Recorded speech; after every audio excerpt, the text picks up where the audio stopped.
Saludamos ya con Jaime Rumbea, vocero de la Asociación de Promotores Inmobiliarios de Vivienda del Ecuador, APIVE. Buenos días, Jaime, bienvenido a nuestro programa.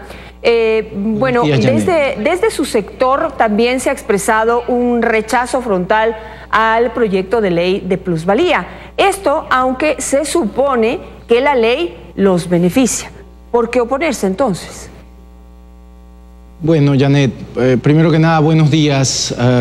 Es un gusto estar aquí con usted y con su audiencia. El motivo por el que hemos expresado rechazo a la ley es porque creemos, por un lado, que es inoportuna en un momento de desaceleración económica y de campaña política, y en segundo lugar, y quizá más importante aún, porque creemos que es antitécnica, es absolutamente antitécnica, y aun cuando se planteen en el papel algunas exenciones, y pues se haga una venta de esas exenciones, nuestro análisis nos dice que esas exenciones quedan en el papel. ¿Por qué lo dice?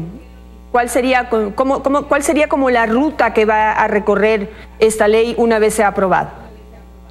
Bueno, básicamente la ley en términos generales dice que las casas de los ecuatorianos, recuerde usted que 6 de cada 10 hogares en el Ecuador tienen vivienda propia hoy en día, y por ende esta ley va a esos 6 de cada 10 hogares, y además incluye a hogares y a personas que antes no incluía el impuesto a la plusvalía, como a las fincas, a las haciendas, a las cuadras, a las oficinas, a los locales comerciales, y entonces afecta a una gran cantidad de ecuatorianos, y creemos que lo que se dice respecto a la fórmula que tiene la ley es equivocado, es falso, porque se está diciendo que se está vendiendo la idea de que menos gente va a pagar impuestos, y por el otro lado se le está vendiendo a los municipios la idea de que ellos van a capturar o ellos van a recibir más renta. Entonces, para empezar, no hay consistencia entre que se va a pagar, los ciudadanos van a pagar menos, eso le dicen a los ciudadanos, y a los municipios le dicen que ellos van a recaudar más. Primera inconsistencia. Eso demuestra que hay inconsistencia en el proyecto. Segunda inconsistencia importante, el año pasado se lanzó la ley anunciando que iba a los especuladores, de tierra, aquellos que tienen información privilegiada, que son evidentemente personas a las que el gobierno podría señalar con la mano, y no se ha hecho eso, sino que se ha puesto en la ley a todas las propiedades de todos los ecuatorianos, y diciéndole también a los hogares ecuatorianos que son especuladores, y creemos que eso es incorrecto. Y ahora incluso se ha cambiado, con un mismo texto a lo largo del tiempo, se ha cambiado la motivación declarada, y se dice que va a luchar esta ley contra la especulación y contra las burbujas hipotecarias. Es decir, cambia la motivación a través del tiempo, pero la ley es exactamente la misma, la motivación declarada. Jaime, algunas preguntas puntuales. ¿Existe una burbuja inmobiliaria en el Ecuador o un peligro de que se esté produciendo? Déjeme decirle que no hay nada más lejano que aquello. Las burbujas se dan cuando existe gran liquidez en un determinado mercado, cuando hay transacciones en grandes cantidades, y esa liquidez produce que haya personas que compren rápidamente y especulativamente, y que eso produzca un efecto de justamente burbuja. Hoy en día estamos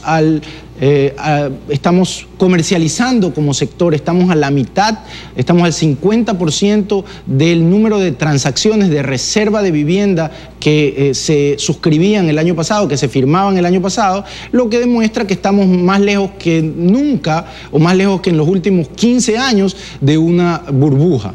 Entonces, descartada esa motivación por falsa e irreal. Otra pregunta que realmente necesita una aclaración. Se dice que la ley se va a aplicar únicamente sobre la segunda venta de un bien, pero, a ver, no entiendo a quién y cómo le van a cobrar. Digamos que el especulador compra un bien, lo vende por primera vez y no paga nada, pero ya vendió el bien, pues ya no puede vender ese bien por segunda vez. Ese bien tiene un segundo dueño que posiblemente lo quiera vender por primera vez, porque es por primera vez dueño de ese bien. No entiendo cómo van a aplicar y cómo van a determinar ahí quién está vendiendo ese bien con especulación y quién no. el concepto detrás de ese texto, de esa parte de la ley, es que el que venda por primera vez luego de la vigencia de la ley su bien, su casa, su hacienda, etcétera, no va a pagar sino el impuesto anterior, ¿okay?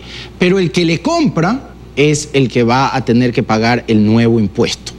Y en ese sentido, como usted sabe, los bienes inmuebles, las casas, las oficinas, las haciendas, se compran no solo por su valor de uso, sino también por el valor al que se las va a poder vender a futuro, cuando tengan que ser vendidas, sea porque está planificada esa venta o sea porque viene motivada o forzada por la circunstancia. Entonces, el que compra cuando hace el cálculo del precio que quiere pagar, que está dispuesto a pagar, va a pensar que cuando le toque vender le van a sacar el 75% de su eventual ganancia real. Pero porque ese es otro problema de la ley, la fórmula. ¿Cómo comprobar que esa persona que compró ese bien y en un futuro lo quiere vender por A o B circunstancias? No sé. Tuvo cuatrillizos, tiene que cambiarse de departamento porque necesita algo más grande, o al revés, tiene que cambiarse porque se divorció y necesita algo más pequeño. Entonces, ¿cómo se va a determinar que esa persona que tiene un bien que se benefició porque se construyó una carretera al lado está especulando con el mismo o no? Es imposible determinarlo con la ley actual. La ley actual no distingue entre quien se beneficia de una obra pública, como es la motivación declarada del gobierno, y quien simplemente tiene un bien que se puede vender mejor por efectos de su propia mejora, su propia inversión privada en la cercanía o inclusive por el hecho mismo de la inflación. Esa distinción no la hace el proyecto de ley. De hecho, como decía hace un momento, el gobierno ha justificado esta ley sobre la inversión pública haciendo referencia a casos como el de UNASUR, a casos como el de la Ruta Collas, pero al final del día está metiendo en la ley a todos los bienes inmuebles de los ecuatorianos y les está diciendo, les está poniendo un tope de precio, un control de precio, del precio al que van a poder vender, porque están introduciendo una fórmula que es antitécnica y que le dice al ciudadano: cuando vendas, si tienes ganancia, 75% es para el Estado. Si tienes pérdida, esa es tuya, esa te la quedas tú y no pagas impuesto. Bueno, para que vean un poco todas las cosas ilógicas y absurdas que hay detrás de esta ley. Porque el SRI, ¿cómo actúa? Y cómo actúan las autoridades de gobierno. Primero te cobran y después te van a preguntar si eres especulador o no, y tendrás que someterte a un proceso, me imagino, para poder demostrar. El viernes pasado entrevisté a Virgilio Hernández y dijo que se iba a discriminar prácticamente caso por caso, que el señor que tuvo 4 hijos de golpe, entonces no se le va a cobrar el impuesto, o a la persona que se divorció y tiene que comprar algo más pequeño, tampoco se le va a cobrar el impuesto. Es decir, que más o menos plantean que se va a estudiar caso por caso, lo cual, Jaime, no sé si a usted le parece que eso tiene una lógica y que va a motivar el crecimiento y el dinamismo del sector, o todo lo contrario.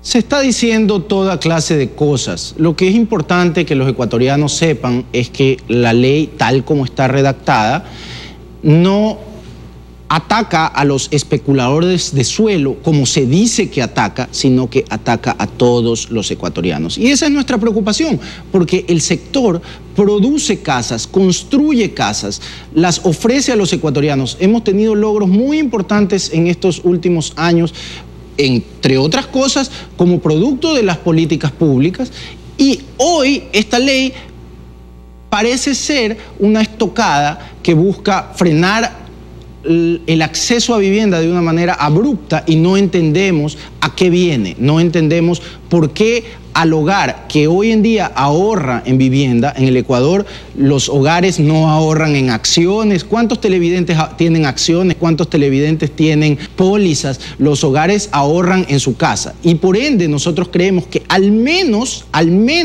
a esos hogares se les debería de respetar lo que pagan por el crédito, se les debería de respetar lo que pagan por alícuotas o al guardián que comparten con los vecinos, se les debería de respetar lo que pagan por impuesto predial. Hasta ahí estamos hablando de costos. Y la ley no se los respeta, es decir, la ley establece una fórmula que no respetan ni siquiera eso.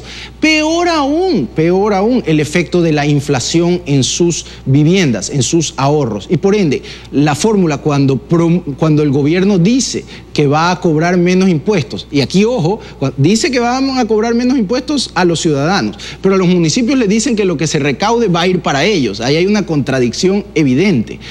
Cuando dice el gobierno que cuando van a cobrar menos impuestos a los ciudadanos, con esta fórmula, lo que le están diciendo a los ciudadanos es que los que van a pagar menos impuestos son los que no van a poder recuperar ni siquiera el crédito, no van a poder recuperar lo que gastaron en su crédito, lo que invirtieron en su crédito, no van a poder rescatar o recuperar lo que invirtieron en impuestos prediales y en algunos otros rubros que corresponden a poder mantener una casa adecuadamente a través del tiempo para poderla vender bien también.